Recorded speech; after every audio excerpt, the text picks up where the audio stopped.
took the drugs and the drugs are working. And the drugs are working. I took the drugs.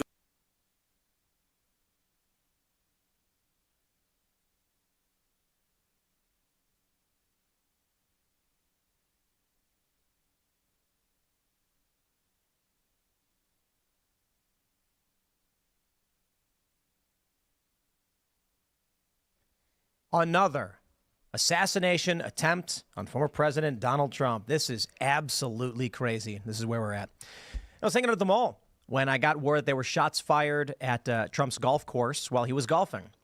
And there was some reporting that it may have been related to an assassination attempt. We didn't know, but preliminary reports were that uninvolved individuals away from the president got into an altercation. It was not an assassination attempt. And then news dropped.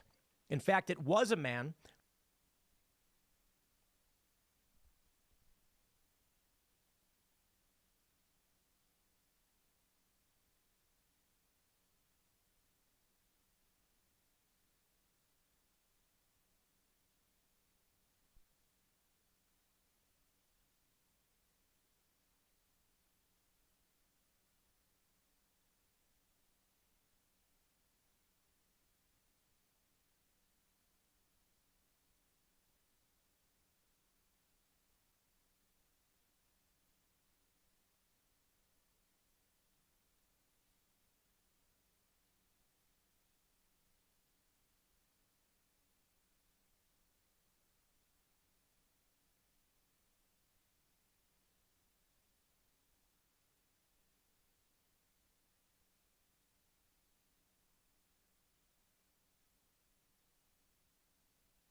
who was hiding in the tree line with a rifle, body armor, a backpack. Secret Service opened fire on the man. He fled. They apprehended him. We have a lot more information about this gentleman now. I shouldn't call him that, but this would-be assassin. We know who the suspect is, I should say. And it appears that this is a Biden-Harris supporter, though the individual says he's not a Democrat or a Republican. He allegedly, according to numerous reports, fought in Ukraine, and there's some indication that he may have actually been a part of their international coalition, helping to recruit and fight on the front lines. So there are questions now about his ties to this foreign government, what that means, why he would want to target Donald Trump. Trump is, of course, safe. J.D. Vance has just issued a statement. And so we'll be going through all the information that we have now. And then we have other news. Chris Rufo's got proof that migrants are eating cats. He's got a video of cats being cooked on a barbecue grill. And a guy who recorded the video a year ago, and the video was on social media a year ago, so this is well before any controversy, is saying they grilling cats. And they filmed it. It's actually a really funny video because there's cats walking around, and he's like, homie better go get missing because his homie's on the grill. And now the media is claiming it's a fake video. It's probably a chicken. You can tell it's not a chicken. You can tell that they're cooking cats. Okay. So we'll talk about that. Plus, we've got this ABC News affidavit story going viral, though it is questionable because it's an alleged affidavit that's allegedly been notarized, alleging that ABC News was giving preferential treatment to Kamala Harris. But again, it's all redacted, so we don't know for sure. We're going to get into all of that, my friends. But before we do, let's get a word in for our sponsor, Preserve Gold. Head over to preservegold.com/TimPool. Check out their amazing offers. Financial experts are urging Americans to prepare now. With inflation soaring, a border crisis affecting cities and small towns, and warnings of a recession, my friends, we are living in insane, unpredictable times, especially considering the lead story. You get it. To protect your retirement accounts and 401ks, you should strongly consider physical gold and silver. Right now, Preserve Gold has an exclusive offer for my viewers where you can get up to $15,000 in free gold and silver with a qualified purchase, as well as a free guide. Text TIM to 50505 to learn more, or visit preservegold.com/TimPool.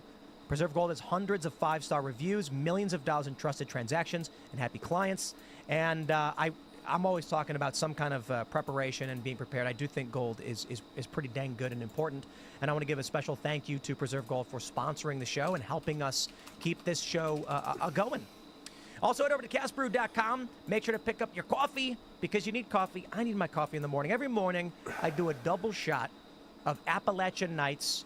I put it in the espresso machine, and then I mix it in my protein shake. But you guys go ahead and do whatever you want. This is the end of Mr. Bocus Pumpkin Spice, but soon we will have the Focus with Mr. Bocus in memoriam. He was a good cat. He didn't make it, but he was a good cat.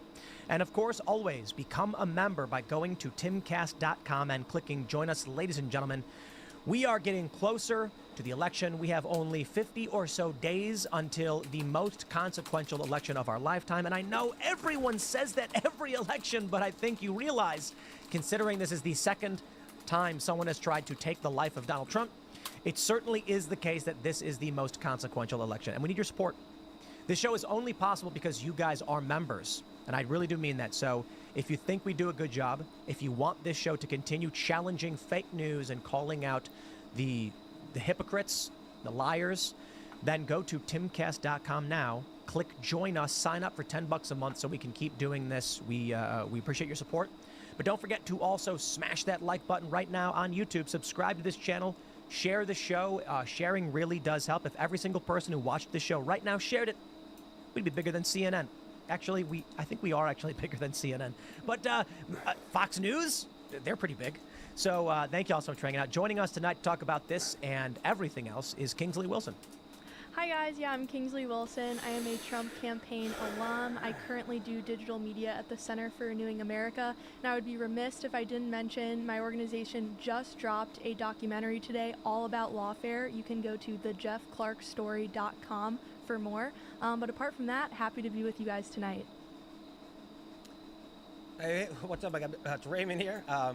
It's your favorite homegrown Timcast employee, blue-collar USMC vet, and I look forward to talking about Trump's assassination attempt. Second time, almost. Missed. Yeah, it's crazy. Thanks for joining us on, I guess, this historic Monday. I didn't think we'd get another one of these this cycle, but here we are. I'm Hannah Claire Brimlow. I'm happy to co-host tonight. Let's get started. All right, here's the big news. First, we'll start with the New York Post. Would-be Trump assassin's sniper nest revealed. Photos show AK-47 rifle, GoPro, and backpack in hidden spot. I think this is important context for people to consider. There's been a bunch of people who have been opining about this. It looks like he was setting this up in such a way. I'd imagine, and I think, Raymond, you might know better than I, but it looks like he was going to lay down, and he has that body armor set up on the fence so that he expected to be shot at. Yes, he's got his protecting barrier. It's like his sandbags. He's in the middle of it. You can see him ready to go. So if they shoot at him, his body will be in the middle there, and then he'll take the defense. What's it called when in the prone position? Is that what it's called? Be prone, yeah. He should be prone. You lay on your stomach and you're aiming forward, and then he's got the body. What looks like the people said backpack, but that looks like he's got two different types of armor of some sort for. They're ceramic plates. That's what they're ceramic plates. Is that's what they're claiming? Wow. So he was expecting. He's ready to go. He was ready. Yeah. He was expecting a shootout, which is, I think, all the more interesting. And filming it.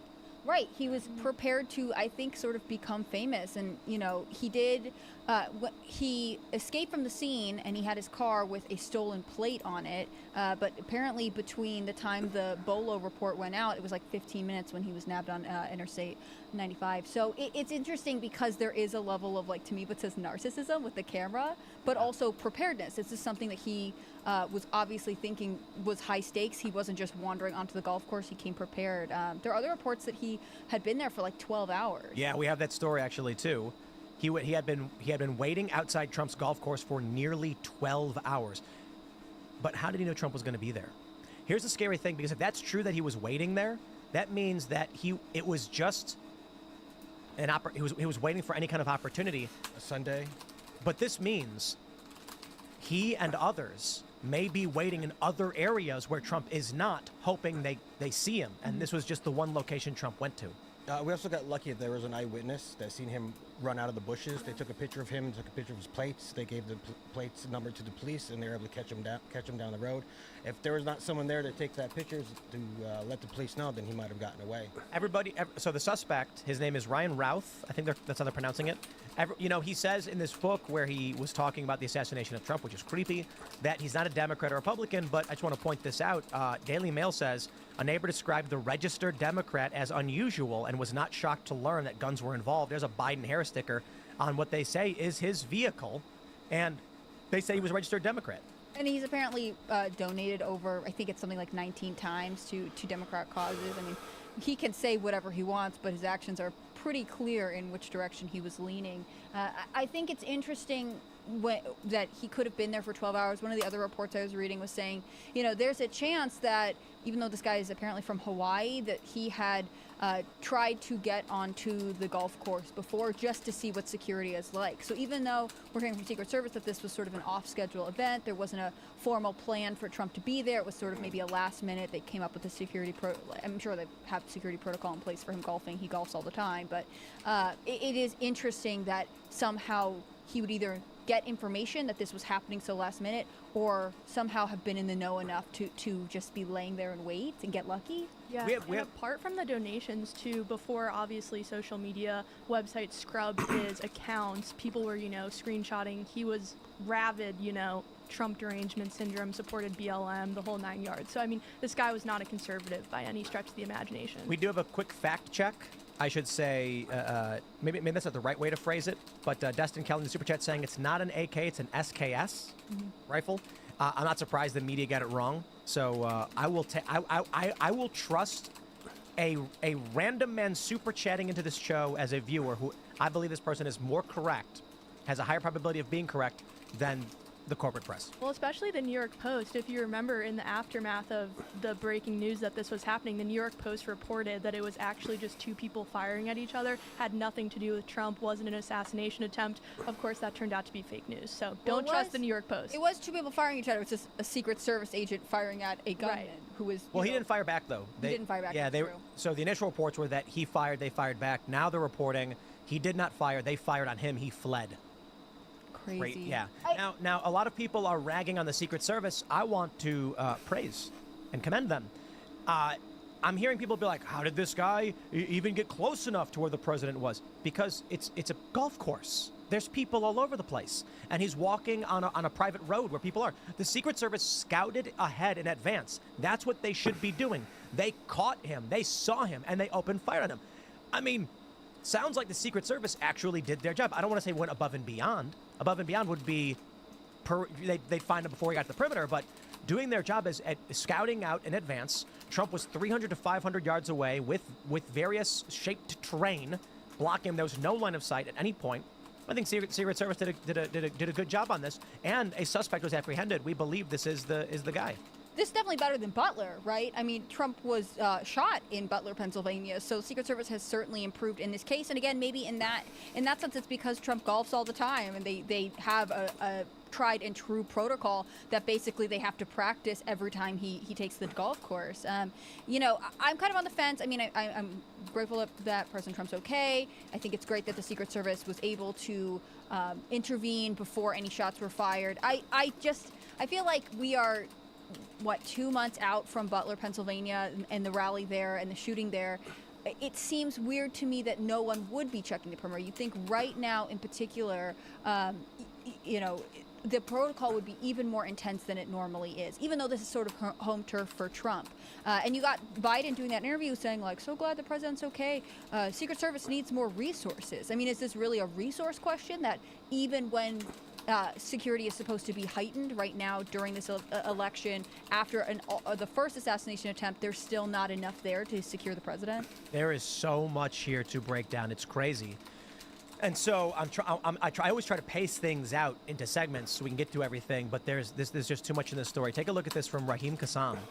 On May 4th, 2024, the would-be Trump assassin Ryan Routh posted this on his Facebook page, which appears to be from the Ukrainian Ministry of Defense.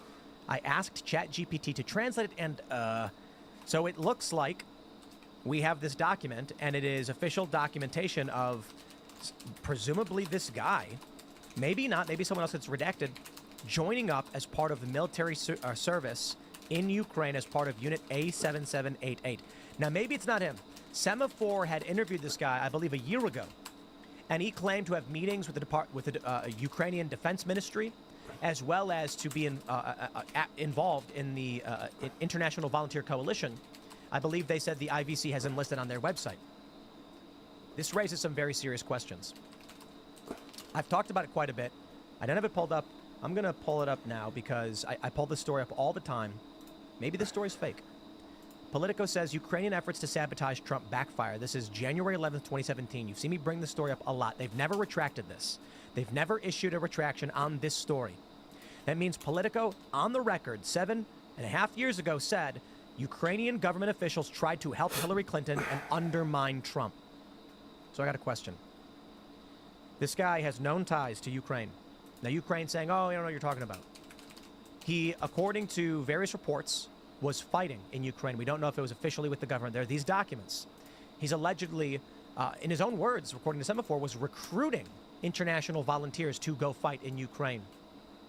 There are, I believe, and I'll put it this way, we must investigate Ukrainian involvement in the attempted assassination of Donald Trump. It would be ridiculous, partisan, and stupid to overlook that a country that previously was reported as trying to undermine Donald Trump in his first election, who everyone knows, right? When Donald Trump was asked in the debate, do you want Ukraine to win?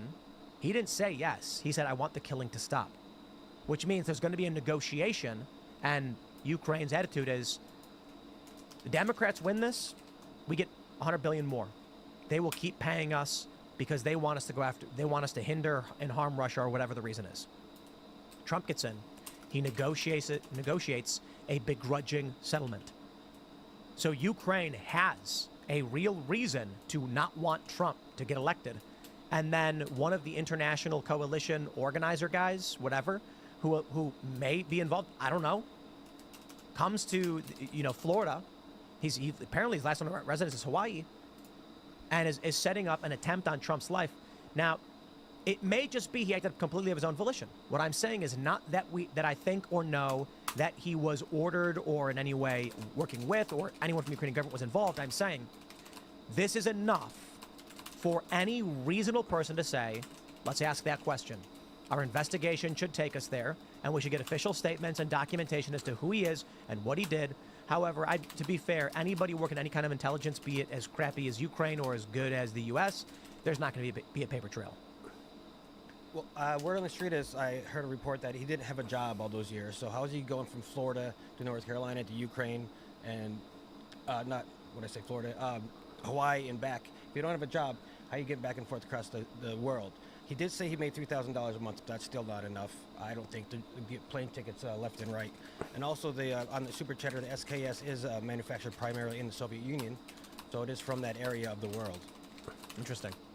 I think that the likelihood that we get clear information before the election is very slim. And I think, again, to contrast with the Butler, Pennsylvania assassination attempt, because we have to differentiate between the two, that's how insane this year is, we got very little information. The information we did get tried to say that that shooter was motivated by just sort of general derangement, maybe general anti-political stance. They mentioned that he Googled both Trump rallies and Biden rallies. In this case, it's a lot harder to spin. And I think that's going to be one of the reasons that all of the federal agencies basically clam up and they don't want to talk about it. And I think it's, I know we all wish we had more information about the first assassination attempt sooner.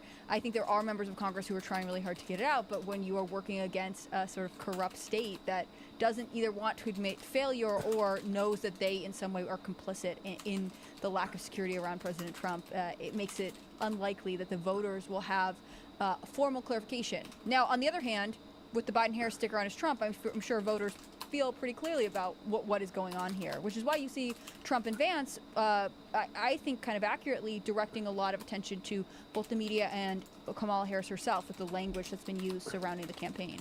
Yeah, and I think they're already trying to, as you say, shut up discussion about it. We can't get answers. And they're trying to accomplish that by flipping the rhetoric claims on President Trump, right? You see them on the mainstream media saying, oh, this is because President Trump has heightened the rhetoric. He's used aggressive language on the campaign trail, particularly about Springfield, Ohio. And that's why stuff like this is happening, when in reality, Democrats for months have been calling Trump Hitler. Representative Goldman recently said he needed to be eliminated. So they are the one ratcheting up the rhetoric and making political discourse in this country dangerous. And we see the fruits of that right here. Yeah, I agree. We got the story. We'll jump to this one from the Post-Millennial. Trump says Biden-Harris rhetoric to blame for second assassination attempt. He believed the rhetoric of Biden-Harris, and he acted on it. Speaking with Fox News following the second suspected assassination attempt on Trump, candidate Donald Trump said that Joe Biden and Harris's rhetoric led to the attempt. He believed the rhetoric of Biden and Harris, and he acted on it. Their rhetoric is causing me to be shot at when I am the one who is going to save the country, and they are the ones that are destroying the country both from the inside and out. Trump noted comments from Biden and Harris, the latter of which is now running against Trump, painting Trump as a threat to democracy, while in turn saying they are unity leaders. They are the opposite. These are people that want to destroy our country, adding that it's called the enemy from within. They are the real threat. They do it with a combination of rhetoric and lawsuits that wrap me up. They wrap me up in. These are the things that dangerous fools like the shooter listen to.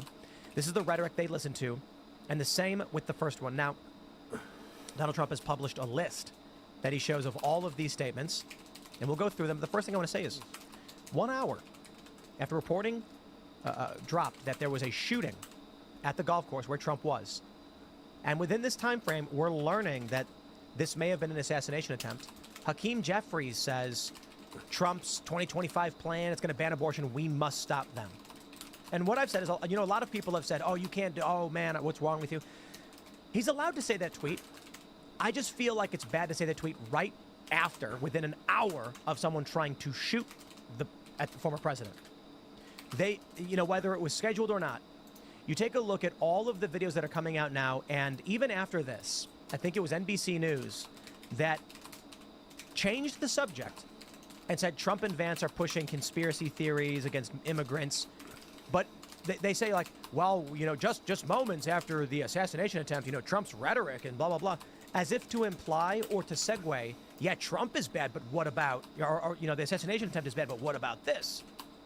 Let's pull up the Donald Trump website. They say Democrats used increasingly incendiary rhetoric against President Trump in the days, weeks, and months leading up to the 2 assassination attempts. Kamala Harris repeatedly quote Trump as a threat to our democracy and fundamental freedoms.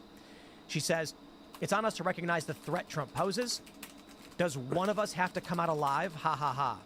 It's time to put Trump in a bullseye. That's Joe Biden. I mean this from the bottom of my heart. Trump is a threat to this nation. Biden says there is one existential threat. It's Donald Trump. And it goes on.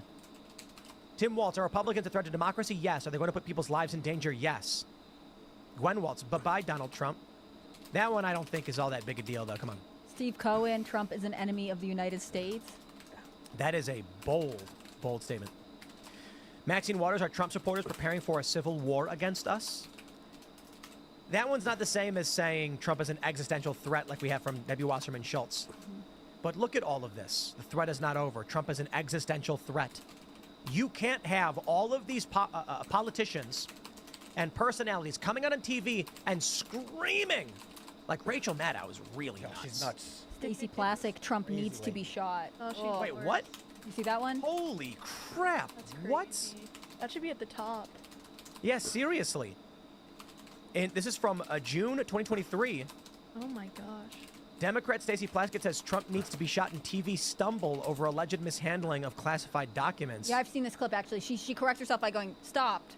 But, it's not great. It's not great. It's the first word that came to mind is Wow. shot. I don't even want to play it on No, YouTube. I wouldn't. I don't even know if we should play it.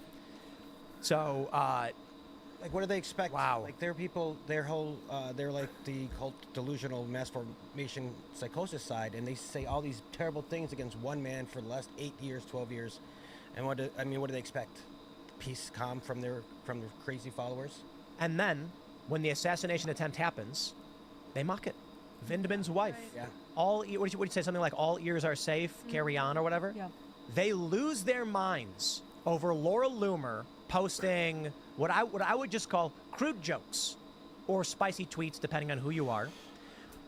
But I just look at those and I'm like, yeah, that's Laura. It's like, whatever. What are you gonna do? So there's a lot of conservatives that are mad. They're saying it's too much. It's bad. The left is saying it's racist. There are people on the right saying this is racist. We don't need it. I just go, look, man. People can tweet and they can say what they want to say. I don't. People. The only people making that news are people who have nothing else to talk about. But I can't say this. Democrats and the media lost their mind over it. I'm sitting here thinking, I don't care. I don't want to talk about this. But they mock Donald Trump facing assassination attempts. Mm-hmm. They make jokes about it, but then claim that Laura Loomer is stepping over the line. I'm sorry, man. I think it's fair to say that, we have another story for you. Trump says he hates Taylor Swift. It's like, I roll. You know what I mean? Like, we get it. It's one thing to be critical of someone having tweets you think are crude or whatever. You're not, whatever. It's another thing. And if the Democrats came out and they said, we don't like these tweets, I say, yeah, well, I'm not a big fan either. Then they mock Trump over these assassination attempts. And I'm like, you have no moral high ground. Like, I don't care about mean tweets at all. Someone was stalking Donald Trump, intent on taking his life. If this happens, this country falls into bedlam. And, I don't know, World War III follows. Destabilization of the United States. What remains of the petrodollar. Foreign military bases fall into chaos. China makes its moves. And then everything just starts falling apart. We don't want that. I'm glad you brought up Rachel Vindman. Chris Carr, executive editor, has a story on this case, in particular on Scanner, SCNR.com, because she deleted her, ear tweet and then said, she deleted it, and then she was like, it was flippant, political violence is a serious issue. Whether it's aimed at a former president, the media, immigrants, or political enemies, every incident should be addressed appropriately. And so there's this level of I am contrite, but also they say bad things too. And someone responded by pointing out that she had initially doubled down, saying, I'm not sorry if you're triggered. Which one is it? Are you standing by what you said, which, free speech, you're allowed to make say really horrible things. On the other hand, are you realizing that actually Americans are united in the sense that a threat to a president like an assassination attempt is horrifying and unifying in the sense that we are all against it? Trying to make a joke out of it actually makes you sort of the strange weirdo in this sense. Not to co-opt the word weird again. I agree. And I think in moments like this, the radical left is really showing their true colors, right? Mm-hmm. They would would rather have President Trump be assassinated than he be president of this country again. And I think if you're a patriotic American, that's just like despicable. We can't have a political discourse if that is the reality. And for me as a conservative, that makes me want President Trump back in the White House that much more, right? If they're so fearful of him that they would be willing to have someone kill him and encourage that and support that, then clearly he is a threat to the deep state and everything they stand for. And that is someone that I want to see picking it apart. Yeah, we have the tweets in question. Vindman, Rachel Vindman, and this is the wife of one of the Vindman brothers. I'm not sure which one. She originally posted on X, "No ears were harmed. Carry on with your Sunday afternoon." I mean, that's I just inappropriate. We'll put it that way. Sorry you're triggered. I mean, no, I'm not. I don't care a little bit. Wow. And then said, "I have deleted my tweet. It was flippant and political violence is a serious issue. Whether it's aimed at a former president, the media, immigrants, or political enemies, and every incident should be addressed appropriately if we want to change the tenor of our political discourse." Well, it is you and these ridiculous posts you make and the Democrats screaming at the top of their lungs that Trump is Hitler, is a fascist, will take your freedoms over and over and over again that is driving this stuff. And you know what's funny? Because I can sit here on the show every night and say, I pray for Joe Biden's safety. I want the man to be happy with his sitting on a rocking chair on his front porch. His grandkids are, having. It's funny because I would say his grandkids are playing with the dog or whatever, but his grandkids are like 30 or 40 years old. So his grandkids. Not one that he acknowledges that's pretty young, but And the dog bites everyone. Yeah, so. Okay, well, not that dog and the younger It too, grandkids. I They're eating think. the dogs. They're eating the dogs. I want them to safely retire with smiles on their faces. And where warranted, I don't really care for the documents case against Joe Biden nor Donald Trump, but the fact they're going up against Donald Trump, then they should go after Joe Biden. But if they dropped both, I'd say, I don't care. Can we move on? Can Trump come in? And then the people who are in government who have committed crimes will be investigated. That's all true. But I don't want to see any political violence. Not for any of these people. I can tell you that Joe Biden is bad for this country, but how do we describe, how do have I described the context of the modern political conflict?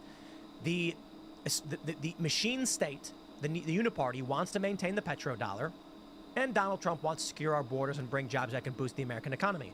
One is more focused on the U.S., one is more focused on, I don't know, hegemonic Western power or whatever. But nowhere am I saying that they must be stopped because they're evil fascist Hitler. Now, you know what they do? I made a post mocking the idea, saying that Harris was Hitler times 200, intentionally mocking what they say about Donald Trump. They took it seriously.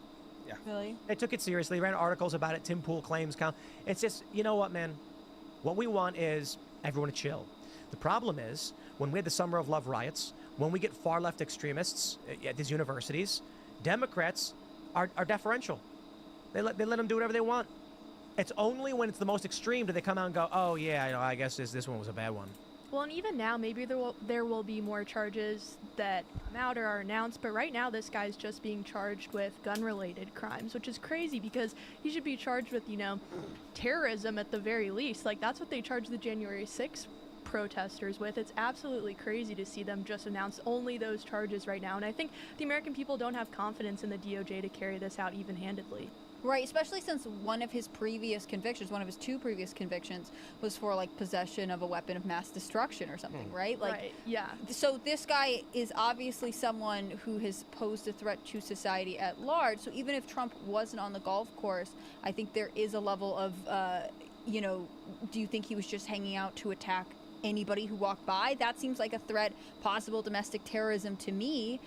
There are a lot of mass shooters that get brought up on domestic terrorism charges, whether we believe legitimacy of those claims or not. It's very strange to me, and I think that Americans are aware of the political rhetoric that alludes to violence. I think they maybe are a little bit numb to that because it just seems maybe like sports talk where you're like, oh, we're gonna, beat those guys up or whatever. But I don't think that they are used to actual political violence. This year, Mexico had a record number of assassination attempts. Reuters reporting it as 37 candidates were assassinated. Whoa. Isn't that crazy? I don't want to be on that Mexico. trajectory. Yeah, we're right. on that trajectory. We're far away. Thankfully, but if we keep going down this road, I mean, we've had 2 assassination attempts in a couple months. 4 plots, 2 attempts, almost. But it is exponential too. Yes. When the dam breaks, the floodwaters are instant. So right now we're looking at a dam, and it is cracking. And if something were to happen to Donald Trump, then we very well could fall into territory of political assassinations in the double digits in no time. I mean, in a very short amount of time. Yeah. Looking at that chart you had up earlier of all the Democrat politicians and the high-ranking Democrats saying threat to democracy and calls of violence, I looked up on Google, I figured it would work out, but nothing. I didn't find anything about Republicans, any politicians, Republicans calling anyone a threat to democracy, anyone calling a threat to the existence of the United States. Even Google didn't give me any articles about that. And I would figure there'd be some because they hate Republicans. The Google does. The Republicans are tepid. Yeah, they're not calling for violence. Republicans go, slow down there, Democrats. Democrats go, we must stop them by any means. And then you get this insanity.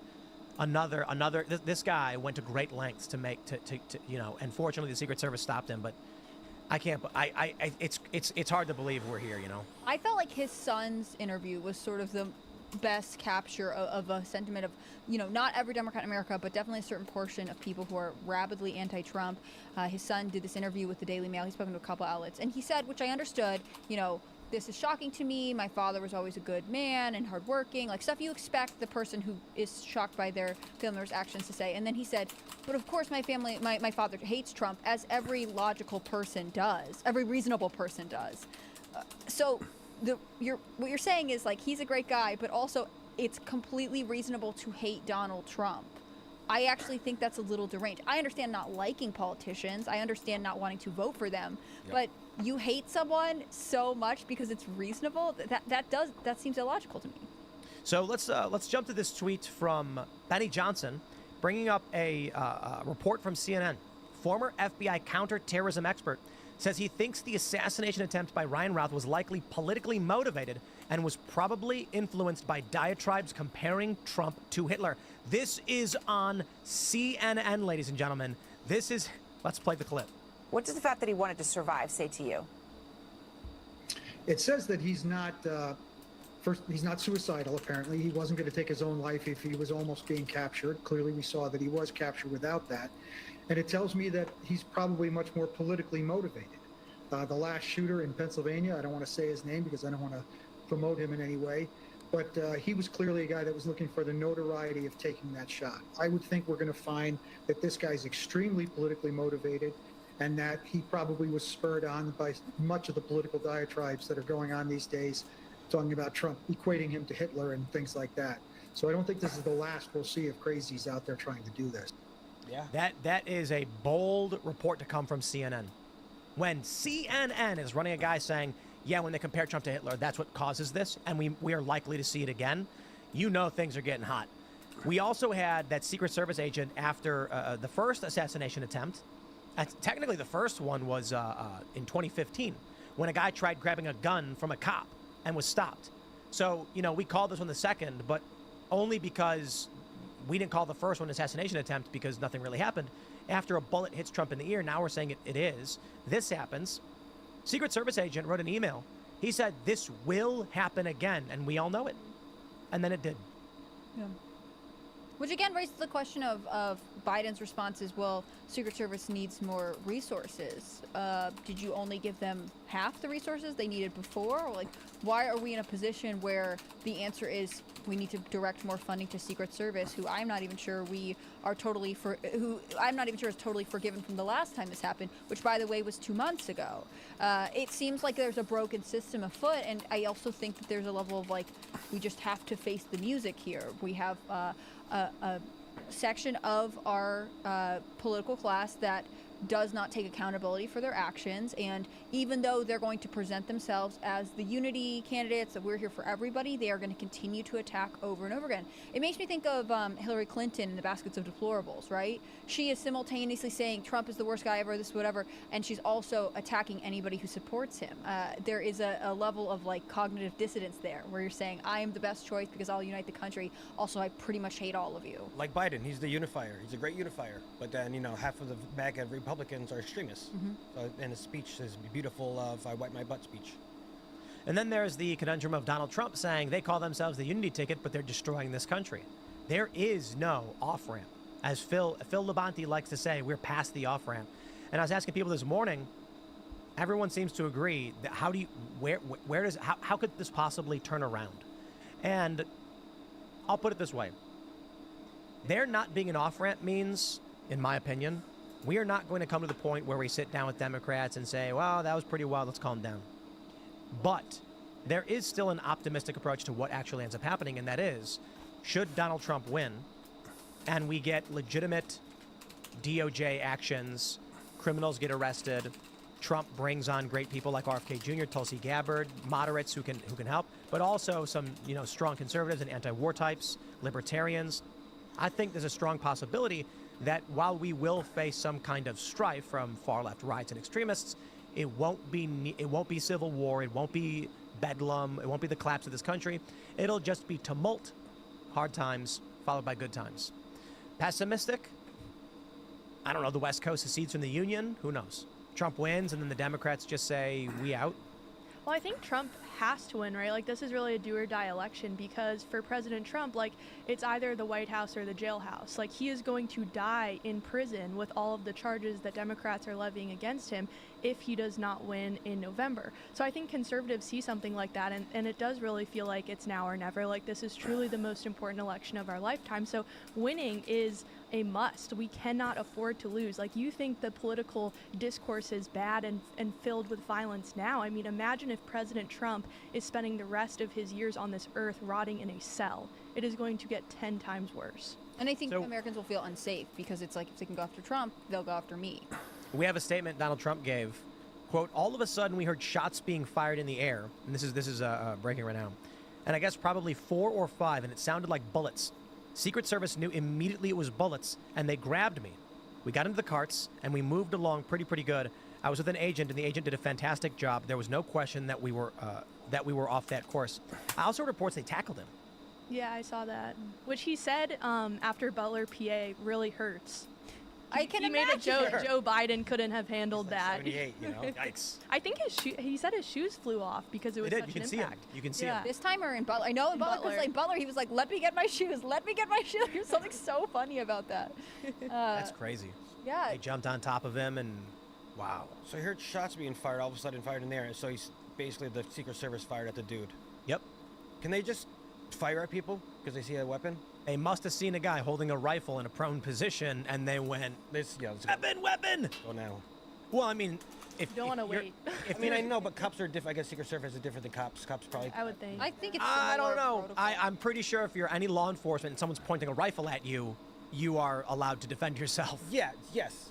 But I wasn't sure if the guy was seeing him like a distance. Oh, there's a dude over there, or he was there in front of him, like standing there in front of him. Like I don't know the situation yet. From I what don't know if it matters. They said that the Secret Service agent who was scouting the next hole course, I don't know, I'm not a golf person, saw the barrel of the gun sticking out from the bush. And I heard a different former sniper talk about it on air, and he was saying, this is something we're trained for because the barrel of a gun is straight and branches are not, and so Yeah. it stands out.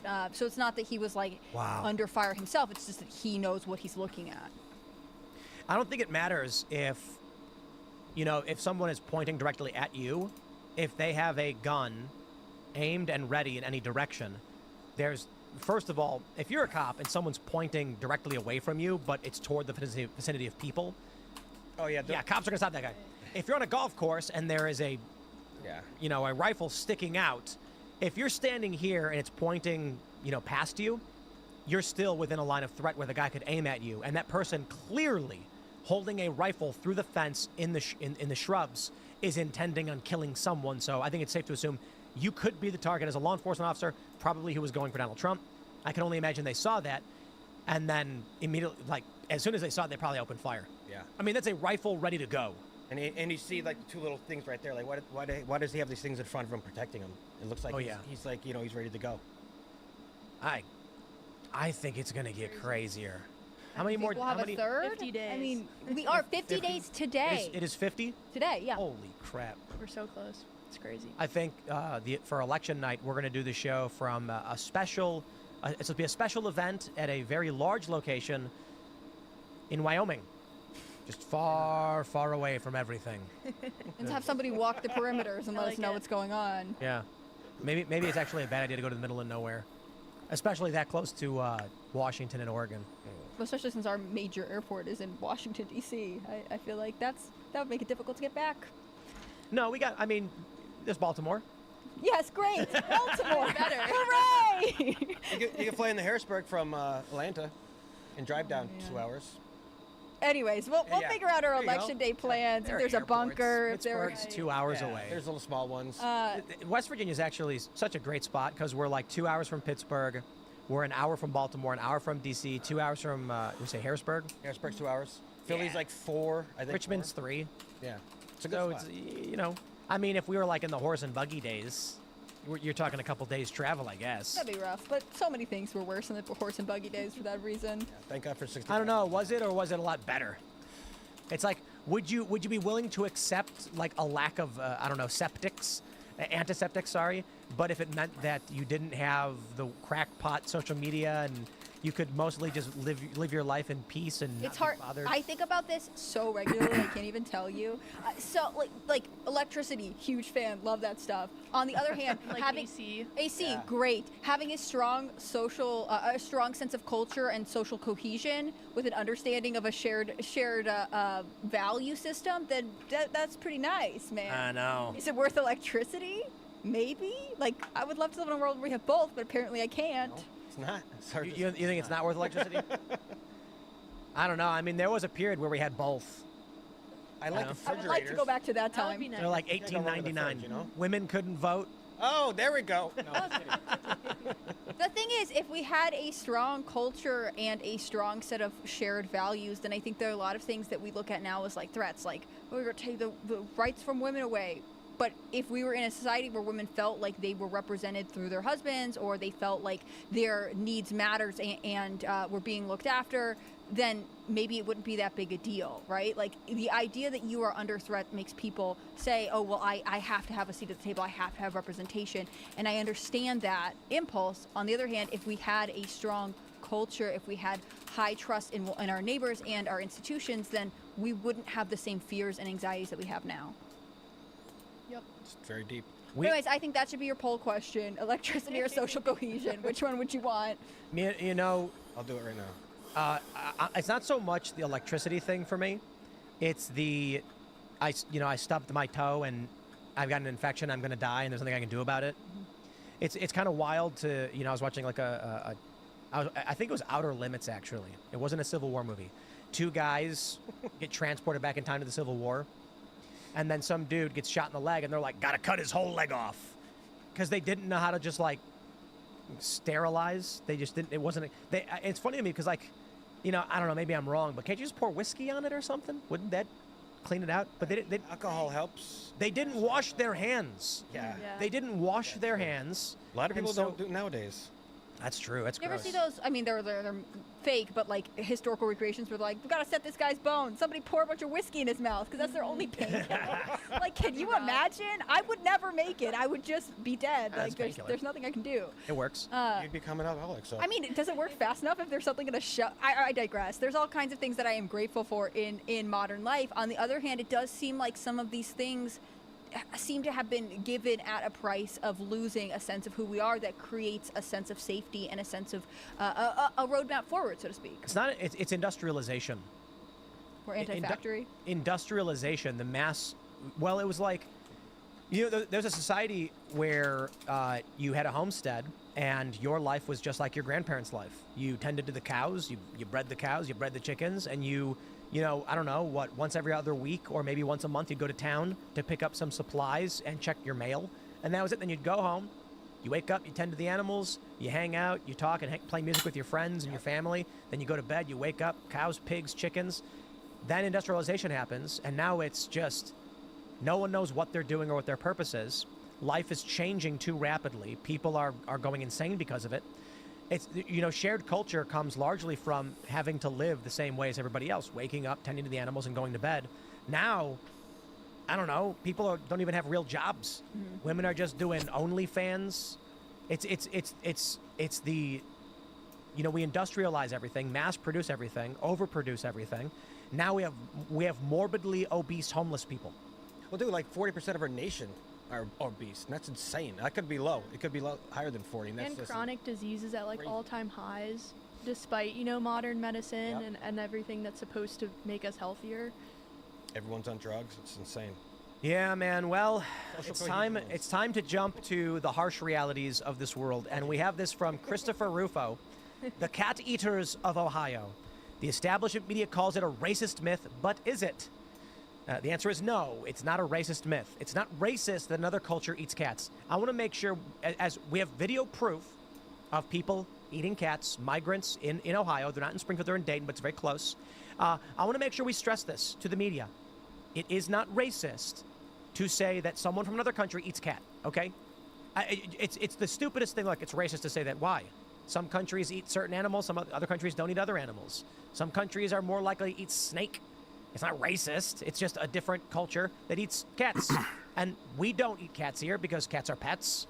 And so we don't like that people come here, catch cats, and then eat them. And then they say, you're racist for saying that. No, I'm just pointing out someone's engaged in a social behavior that is incongruent with American traditional behavior. That being said, Chris Rufo has the video. Here we go. Yo, what is this they got on the grill? Is that the big kiss of cats? Man, listen, man. There go a cat right there. His ass better get missing, man. Look like his homies on the grill, man. What the fuck? That's it. That's the video. This dude, that was an epic TikTok he posted. This video, I think it was TikTok, right? Yeah. Or it might be Instagram. Looks like Instagram, actually. It's Instagram, huh? This video's from a year ago. Chris Rufo says they confirmed it was from a year ago. They checked the dates on it. They met the guy. They asked him and his son what happened. They said they were cooking cats. He asked neighbors. They said they do this a lot. And the media's claiming it's fake. They're claiming these are chickens. I got to tell you. That is not a chicken. There's cat. no That is way that's cat. chicken. I can't believe they tried to play this. If I zoom in, are we going to be able to see this better? I can't believe the media is trying to claim, and the left, these are chickens. First of all, take a look right here. What you're looking, I'm highlighting, it looks like there's more than one. So, have you ever had a drumstick this big? No, these are not chickens, okay? So, if you look at the back, right here, what I'm highlighting with the mouse, that is clearly a hind leg of a mammal of some sort, presumably a cat. Here, this looks like the cat's head twisted back, or the head could be removed. This is the chest and the front paws that curl back. Chicken feet go backwards. I have chickens. I have many chickens. We have eaten many of them. 13 roosters. They were delicious. Good meal. It was a great meal. Allison's rooster chili. That chili was bomb. Can't be beat. That was good. And their feet go backwards. Look at a rubber chicken. And what they're trying to claim is, oh, they're chickens, but the legs have been folded up. That's BS. Have you ever looked at a chicken? The chicken's body's like a football, and the legs are on the sides, drooping down to the sides. On mammals, the whole body goes up and the legs go out. You ever stretch your cat? Oh, we have a new link, Its legs Captain go straight Bradford. down. Those are cats. That's 100% Those are a cats. cat. That's definitely cat. Also, anyone who's like, that's a chicken, it clearly only buys like prepackaged chicken Dinosaur breast chicken from, nuggets. or just even like chicken breast from the grocery store, right? They don't know what any of the bones from this animal would look like. This is so crazy. We have video evidence, and still mainstream media is like, don't believe your lying eyes. It's crazy to me how they are refusing to give an inch on this narrative. Partially because they already came out with it's racist, which means they have to say like, yeah, that's because we believe people who eat cats are worse than us, and they don't want to have to admit to any kind of moral superiority. Oh, there we go. So this is a rotisserie chicken I just Googled. I did the same thing this morning. And you can, we've gone to Walmart and seen the rotisserie chickens right in the front of the store. We know what chickens look like when they're being cooked. This is a cat. So Chris Rufo's responded. He says CBS News has published a response to the Cat Eaters of Ohio story. It's a supremely dishonest and completely partisan report, but let's break it down to show exactly how the establishment media maintains its lines of propaganda. The CBS report hinges on two arguments. First, the video shows what appears to be animal carcasses on a grill.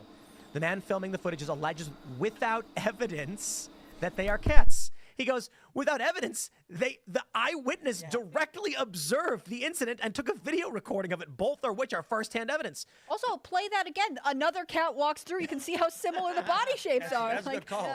I'm sorry, what more do you need? So let me get this straight, CBS. Some dude in Ohio was picking up his son and saw people grilling full, unprepared chickens on their grill, and he went, "That's weird. I better film it." Yeah. Or how about they look like cats, and he went, "They're grilling cats." And what about his lived experience? The left loves talking about their lived experience. Yeah, they're racist. Yeah, they must be. They are. They're racist because the guy who filmed this, he's a black man, and they're racist for telling him his lived experience is wrong. Well, it's crazy too, because like if we were in a trial, this man's firsthand account would be credible witness testimony. Like it would stand up to scrutiny. So it's insane that CBS is like, no, not good enough. Oh yeah, I know. Now what's really funny is how Chris Rufo breaks down how they figured this out. Dude, the amount of work that Chris Rufo and his team did to verify this puts newsrooms to shame. And I got to be honest, I've worked in newsrooms that I think did good jobs, and they would never go this far. Like, I got to be honest. If one guy says, I saw a guy grilling cats and here's a video of it, you'd be like, okay, we've got an eyewitness testimony. Now, usually you want 3 confirmations. So what you'd do then is you'd find two more people as witnesses to corroborate that people have done this, which they did. Yo, he went well beyond this. Check this out. Our interview with the eyewitness matched details of the original video and was unambiguous in conclusion. Quote, "This African dude next door had the damn cat on the grill. They was barbecuing the damn cat. The eyewitness was familiar with the African families in the housing complex. His son played with their children. And his child's mother, who lived next door to the Africans, had observed them on at least one occasion butchering a large mammal in the street." So that's additional testimony that corroborates the story. The eyewitness had a close, unmediated look at the incident and maintained a consistent story over 1 year to multiple different groups, including his own peer group. He is familiar with barbecuing, and like anyone is familiar with cats. I got to stop there. Chris, you've got to correct this.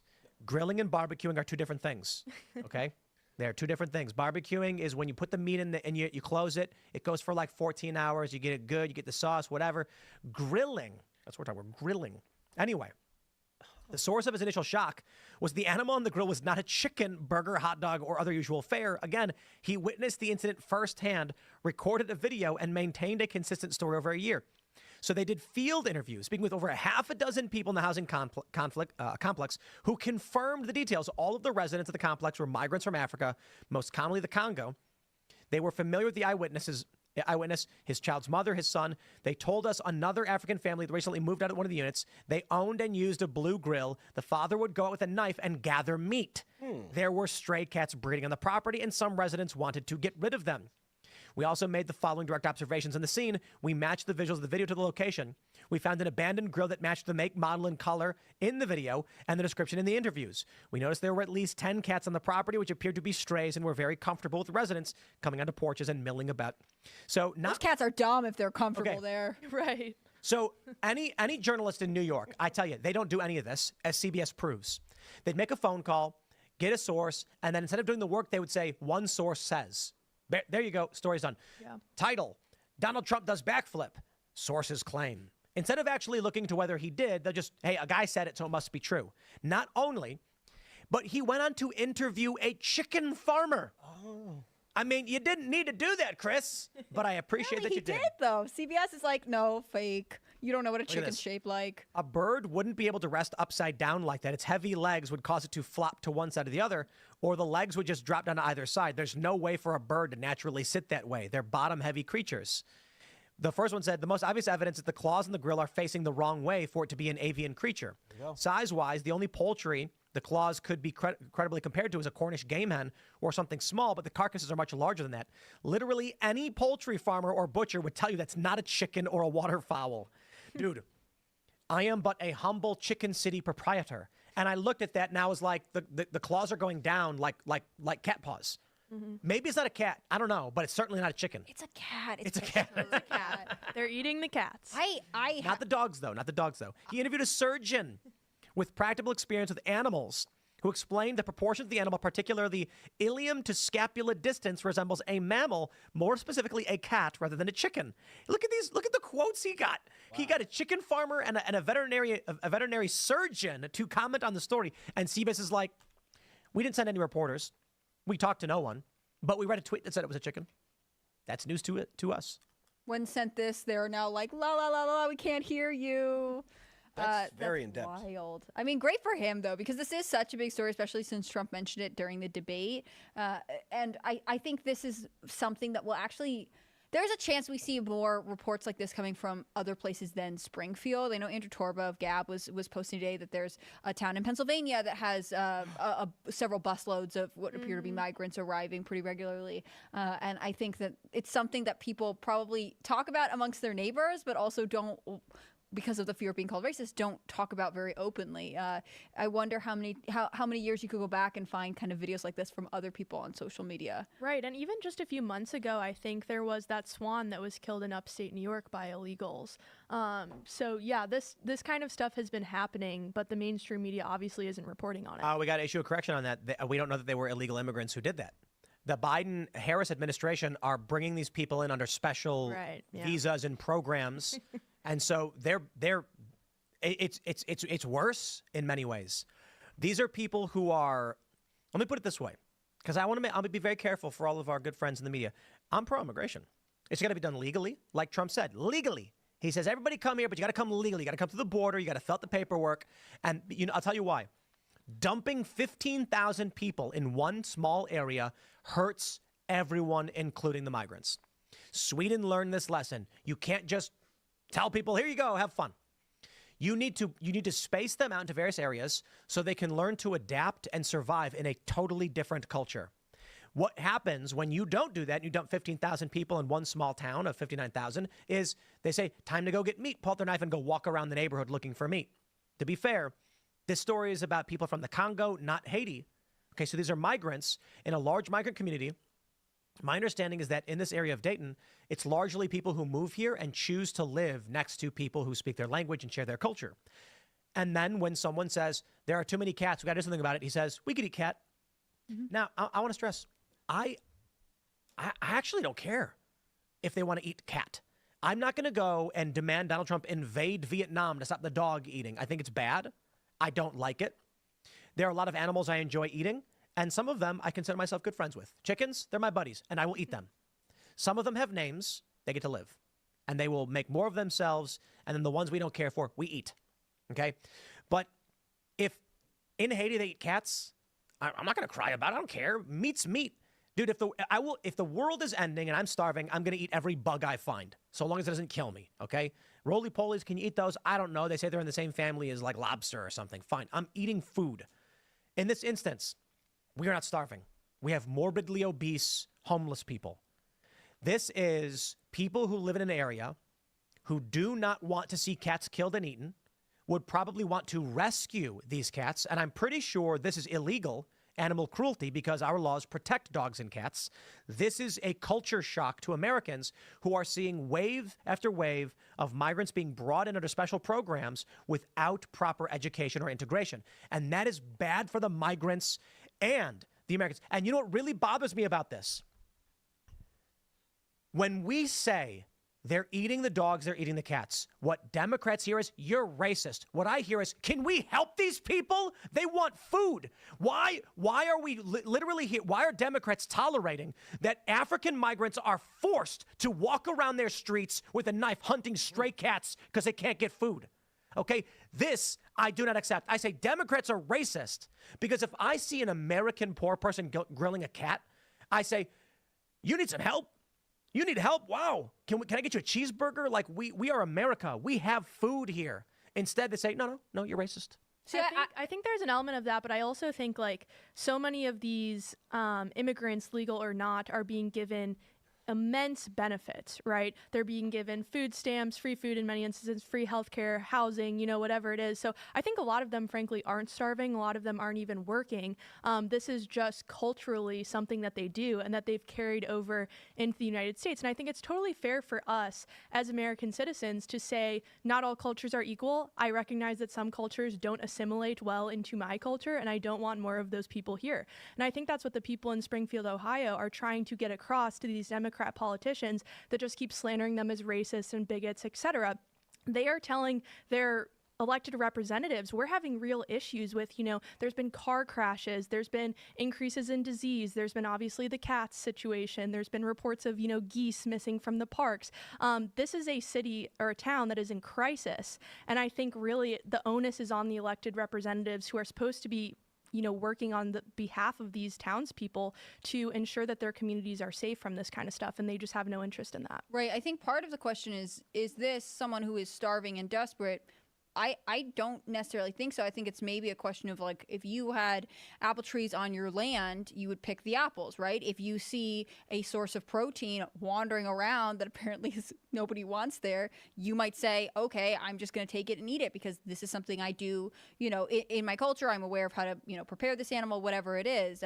I think that we want, again, because it's a Western normative to keep cats as house pets, we're like, you must be really desperate in that circumstance. But we don't actually know that. And I think that's the problem. Like, how long until we see a court case where someone is trying to bring a civil case against their neighbor who thought they were murdering a stray cat to eat, and actually it was like their cat Fluffy or whatever. Like, it's very difficult to have two cultural values that are so different live next door to each other and expect there to be no consequences.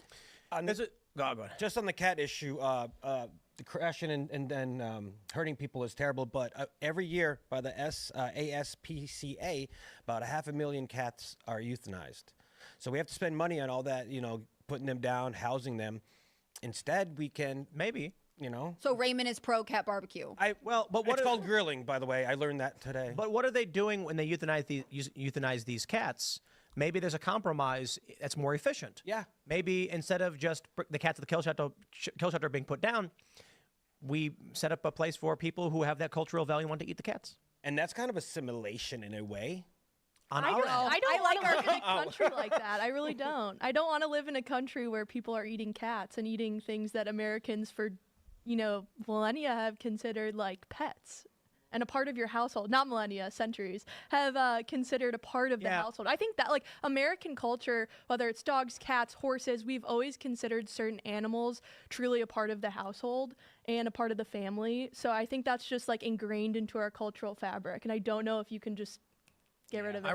I read a story where there were, like, two neighbors, and like this dog kept, digging a hole on the fence line, and then it was damaging the plants on the other side and then the guy was like, if your dog comes on my property, I'm going to kill him. And the guy was like, chill, we'll put something up. The dog's on the property, the neighbor kills him. And then they went to court over it, and the court ordered like the guy who killed the dog to pay $150. Well, the dog did go on your property and you warned him. So, however, you killed it, you got to pay him $150. Yeah, I'm sorry, the life of my dog is not worth $150. F&A. Yeah, dude, that's always been crazy to me.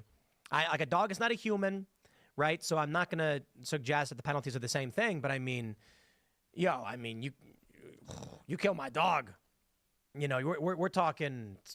There better be a bigger punishment than that. There's got to be something. Yes, give me your toe. The question is, how much are you willing to spend to save the life of your dog? Honest question. You guys in the chat, answer this. Let's say you had $100 million in the bank. $100 million just chilling there because you sold a startup company to Jeff Bezos. And so you just got like, I don't know, you got all this money. And so you're living small, you got a nice little house, and you have a dog. Let's say he's 6 years old, golden retriever. He gets sick. The doctor says, he's got an illness we could cure, but we don't know how much money it's going to cost. So, are you willing to save his life? How much would you be willing to spend if you had unlimited funds to save the life of your dog? I'm willing to bet anybody who's like 100 million, as much as I have to. As much as I have to. 99 million? I mean, how much? Maybe not 99 million. That gets a little crazy.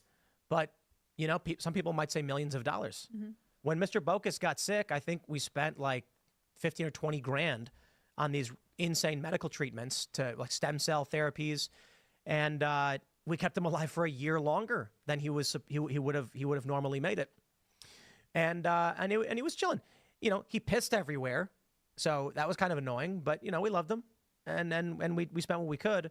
If they told me, you know, for $40,000, $50,000, he'll be cured and he will live to be 15, I'd have said yes. Easy money. I can afford it, but I would spend that. I would. There certainly is a limit where I'm like, I don't know if I could, like even like 50 grand's a lot for a cat, but you know, If you got 100 mil, that's like nothing. if you have 100 million, I don't have 100 million. Well, that was your question though, right? Right. If somebody had, if you had seemingly unlimited funds, Yeah. like here's another question: if you had unlimited money, It's whatever. you'd say, I don't care. Yeah. Literally do whatever you have to do. If you had $1 million, how much would you spend? Because obviously there's a limit. Yeah. But I think most people, it's more than $100. I think, you know, we see more than enough stories from people who are saying like, I need 10 grand for surgery for my dog and I can't afford it. I need your help. Like people are willing to spend so much to save their cats and dogs. Yeah. This I think is an angle of the story that needs to be brought up for all of these lefties who are like, oh, shut up, who cares? The fact that many Americans are begging for help because their cat is sick and it's $7,000 to give them the surgery they need, and they want to spend $7,000. So I can also say this. Grand larceny. You steal someone's cat and you eat it? Oh yeah, that's effed up. See, but- yes, I like that.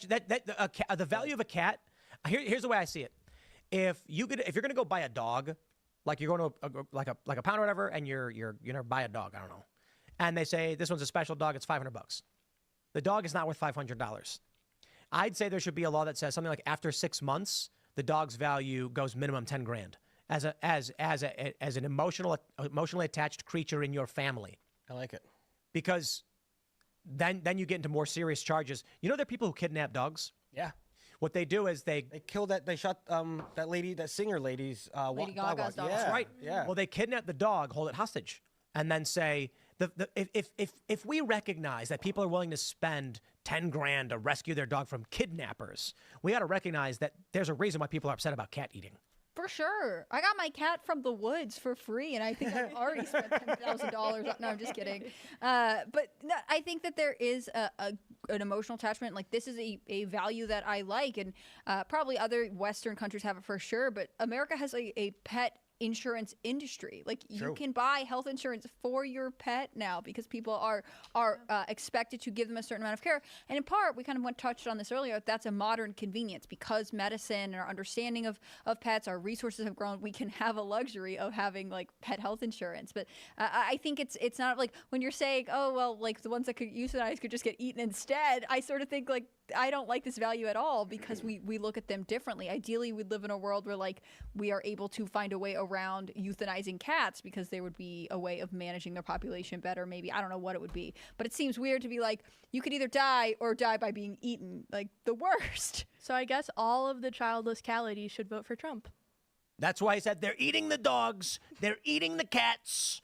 Let's jump to this next story from from Daily Mail. ABC refuses to comment on viral whistleblower affidavit claiming Kamala Harris received debate help. All right.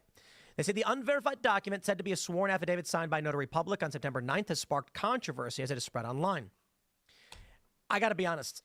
This was the lead headline story for Daily Mail. And I didn't want to do a segment on it because here's where we're at. An alleged affidavit that has allegedly been notarized alleges that ABC was giving Kamala Harris favored treatment in the debate. That is too many degrees of allegations. All the names and everything are redacted. We don't know who wrote it. The notarization is redacted, so we don't even know if it's actually notarized. And in it are allegations that we don't know are true. However, that being said, here are the allegations. It says, my name is blank. I reside at blank, New York. I have worked at ABC News for over 10 years in various technical administrative positions. Since the acquisition of ABC News in 1996, I have observed significant transformations in the nature of news reporting at the organization. Full stop. 1996 was longer than 10 years ago. So I'm not sure I understand. You've been there for 10 years, but you've seen the changes well before you were there. Was your dad working there and you hung out with him at Or work? could you say, like, I worked there 5 years, went worked at a different work, came back, worked for another 5 years? Like, it's 10 years cumulative? Yeah, but it's not for over 10 years in various technical administrative See what I'm saying? positions. Because they say technical, like, just to play devil's advocate. Maybe. For the record, I do not endorse Trump, blah, blah, blah. So what they basically claim is that this is filled out on the 9th, the day before the debate. They said these things are being done for Kamala Harris and that they mailed themselves a copy of the affidavit so that it would be postmarked. None of this proves anything. This document was released a week after, or, 4 days after the debate.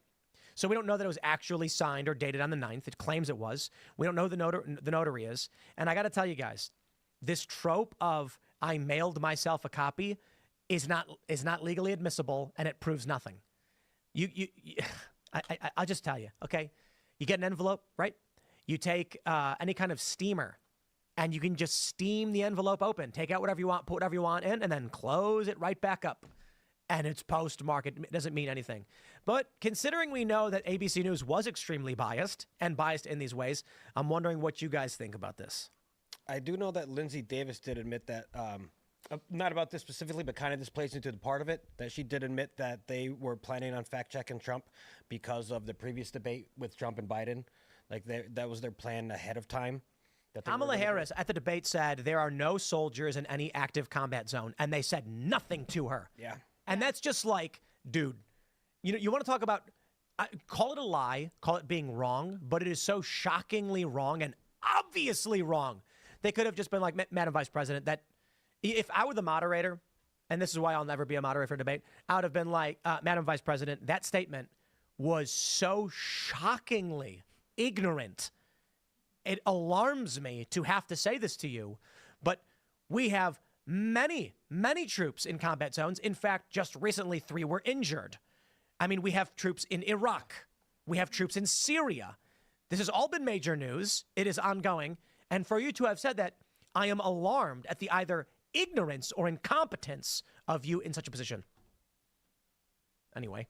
But they won't. That's right? why I shouldn't be a debate moderator, because I'm biased. I mean, and she pushed a number of other hoaxes that have been debunked, right? She talked about the Charlottesville hoax, very fine people on both sides. She talked about Trump's bloodbath comments. So they obviously were biased. I think anyone watching that debate could see that for themselves. Mm-hmm. They only fact-checked President Trump. And when they did try to press Kamala Harris, the questions were framed as softballs. So I think for the American people watching, it was, plain as day. There's bias here. But I agree with you. I think the notary being redacted really kind of gives me a lot of pause in terms of verifying the authenticity of this. It's hard to say because I don't like when there are things redacted that could really be the details that confirm. On the other hand, we know that Trump having to basically fact-check Kamala Harris had an impact on his performance. I mean, if you're given a minute to respond, but you need to spend the first 30 seconds correcting this bloodbath claim, well, you only have 30 seconds more of time. If you know that you're going to have to argue with the moderators over, every, whether or not you were being sarcastic and that's good enough for David Muir, you know that ultimately your opponent's going to have more time speaking. And I think that is sort of the problem with not holding the moderators accountable. Whether or not there's a question of questions earlier or anything like that, the way they behave impacted the foundational rules of the debate. When they said, we're doing the debate this way, podium standing, everyone's get this amount of time, well, Trump didn't get the amount of time he wanted because he was asked to do something that Kamala Harris was not asked to do, which is defend himself from fact checks and false claims. Either you fact check both of them and treat them the same way, or, I don't know, you stop being the worst, ABC. And what did Mike Johnson... she said she sent him one on the 9th. It was dated on the 9th, so it should have gotten there. It's been 7 days.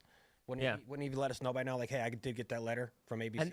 And I just don't think it's real. Jesse Single tweeted, "Some of the dumbest people on the GD planet are billionaires."